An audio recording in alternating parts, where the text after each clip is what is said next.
Good day everyone, welcome back to multi-channel. Today video we're trying to remove this security lock wheel nut. This one 21.5 to do this way. See now it's locked. So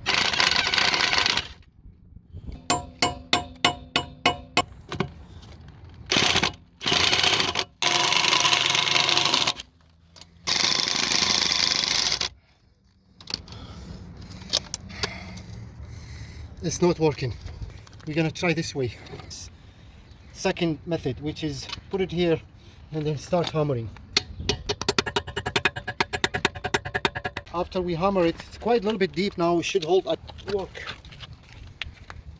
Oh, nice. That was very easy actually. Excellent. It worked.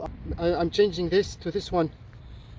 So let's hope this one comes. It's not gonna be easy for sure. So if you have a four of those, this one out, we'll try. Oh, finally.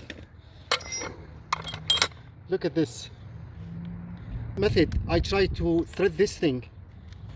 It did not work. Second one.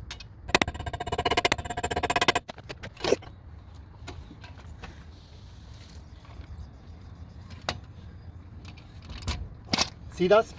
It comes so easy, very nice actually. It works every time. So this